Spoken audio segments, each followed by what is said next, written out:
Have you been to a Renaissance fair and thought, I wish I or my family and friends had dressed up? Well, in this video, I go over how I made the pattern and sewed a boys linen Ren style shirt, which can be sized up for an adult. And the pattern I drew is based on my research, including this book, The Tudor Child, which I will link below. This is a simple shirt with no collars, no cuffs, so it would be appropriate for a lower class outfit, or in this case, to go underneath a kilt. And I have a video making that kilt that I'll link to at the end of this video. The pattern is made up of 5 pieces of fabric. The largest is the main body of the shirt, then the 2 arms, and the 2 gussets. And the gussets for kids should be, without seam allowance, about 3 inches square. For adults, it would be 4. Now I made this shirt for a 5-year-old, and it did end up being a little large. I did use less than 2 yards of linen. To get the length for the body, measure from the top of the shoulder down to just above the knee, double this, and then add at least 2 inches for the hemline. For a kid's shirt, I'd recommend 4 inches. That way you can easily increase the length of the shirt by 1 inch if they have a growth spurt. For the width of the body, measure the widest part of the chest and the widest part of the stomach and use the longest length. Then add at least 4 to 6 inches, and then seam allowance. When you measure the arms, measure from where your shoulder ends at your arm to at least 1 inch past your wrist. And then add on your seam allowance for the shoulder, and then for the hem, I would have an extra inch. Now for the width, measure around the largest part of your arm and add at least 2 inches plus your seam allowance. When you look at this pattern, you might have noticed that there's no place to put the head through the body piece. I will add this to the center of the body piece once the arms, gussets, and side seams have all been sewn up, but the hemming will wait until after the shirt can be tried on. So here I'm taking the 2 sleeves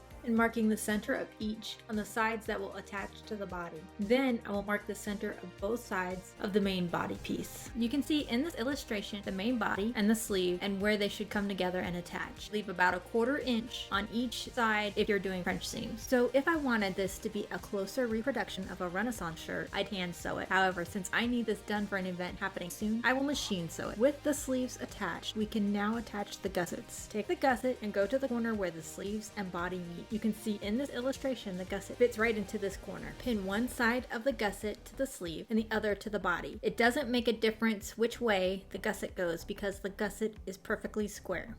There we go. Then you could fold the sleeve and body in half so that you can pin the other 2 gusset sides to the other side of the sleeve and body. Now this part will take some manipulation and it won't be perfect, especially if you're French seaming it. So don't get in that mindset. Just get it close because in the end, it is in the armpit, so it isn't that visible. Now we'll take the remaining corner of the gusset and put it into the corner where the arm and body meet. This illustration shows sort of how the gusset fits into the shirt. So when I sew it, I can do it with 2 passes through the sewing machine. The first goes from the wrist of the sleeve down the sleeve seam, then follow 2 sides of the gusset, and then down the body to the bottom of the main body seam. And the second involves just the other 2 gusset seams. It might be easier to do the shorter seam first. Gussets are important on a linen shirt, not just to be historically accurate, but also because they really help with getting your arms into the shirt and into the armholes. This is not a t-shirt, so there's not a ton of stretch. Also, for ease of getting this shirt on, I will be including about a 2-inch, after I've hemmed it, side split so that when you put it on, it will give you that extra bit of room. Unfortunately, I have to seam rip this because I forgot to put a mark on the fabric and I sewed to the bottom edge instead of stopping higher. I'll also put a bar of thread right above the opening to stabilize it. Now here you can see where I seam ripped this open. I chose to take the extra thread at the ends and tie them off together to keep the rest of my seam in place so it won't unravel. Before you complete the French seam, you should look over the seams and trim off any extra strings and trim down pieces that are higher than the rest so that when you make the final seam, you don't have a bunch of stuff sticking out and it looks cleaner and it's easier to trim before you do that seam. Here is the gusset sewn into the shirt. To complete the French seams, we will have to turn this inside out and then we'll fold it all over at the seams. Ironing this down will help. Then I'll do a 1/2-inch seam to enclose the raw edges. When you do this, the gusset section is tough and can look a little funky when you get done, but as I said, it's in the armpit and most of it will be on the inside of the shirt, so it won't be noticeable. Now that I have completed all the seams, I need to cut the hole for the head. I measured out the center of the body and marked it at the hole so that I could cut out the hole for the head. This is the most terrifying part because you've already done all the work, all the seams except the collar, so if you mess this part up, yeah, it will have a cut here like this so that it's closer to his neck, but there's still plenty of room for his head to fit through there. To make the opening, I'm using 2 different measurements to find the size to cut. First, in the book I mentioned earlier, The Tutor Child, there's a pattern that has a neckline like what I am trying to make. And so I'm using the pattern in that book to give me an idea of the size that I need. The sizing in the book is for an 8-year-old. The shirt I'm making is for a 5-year-old. So I'll have to make a little bit of adjustment just for that. When I made the measurement to cut it, I measured 3 1/4 inches out from the center to make it a 6.5 inch wide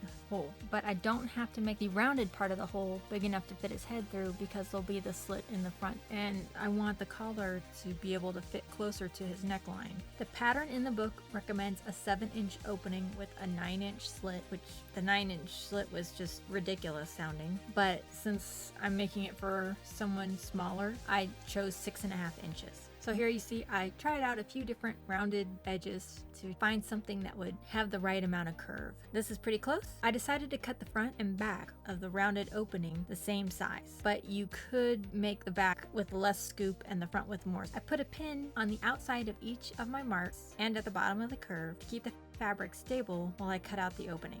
I decided on 3 inches for the length of the slit in the front. I marked a couple extra spots on the fabric so that I could cut just 2 inches, try it on the kid, and then decide if it would be okay to do 3 inches. For an adult shirt, look at the person and just sort of get an idea of what length that you want. So what you should do is after you do the initial cut, have the person try it on over their head and see if it fits. If it's too big, it's okay, we can make it smaller. But if it's too small, you're going to have to decide whether you want the main collar or the slit to be bigger, and ended up cutting a 3-inch line. And to do the collar seam, I folded all of it over 1/4 inch and then another 1/4 inch and just pinned it down. And at the end of this video, I'll show a way to make the opening smaller if you accidentally end up cutting it a little bit too large. When you get to the bottom where the edges of the slit meet, you won't be able to do a full 1/4 inch turnover. So instead, you just sort of roll the edges up so that you hide the raw edge and then just sew it up carefully. You can use the sewing machine on this part. Here's the collar all pinned up. Now with this completed neckline, sometimes you may find that it's a little bit too big and just is way too loose on the neck. And there is a way to fix this. What I did was I took the shirt and I put the collar around the kid's head, and I figured out that I had about 1 inch extra that I could reduce the size of the collar. And the easiest way to fix this is to take the back of the collar, find about the center, and then do, depending on how much room you have to work with 1 inch, 2 folds. You have more than 1 inch, more folds, but take 2 folds like this, and then you would just sew across this section. Or you could put them out further. Which one you choose is just a personal preference, and you would just, same for this one, just sew over the folds that you've made. This way also, if you've made it for a smaller child, you can eventually take this stitch out and still have the neckline intact. Here's a view of the stitched down collar.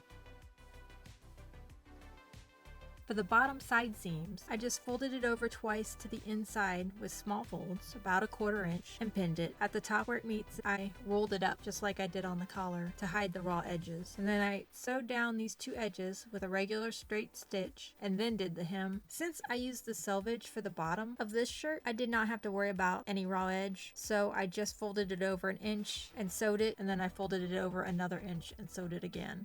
And that way I can easily let out 1 inch when the kid gets taller.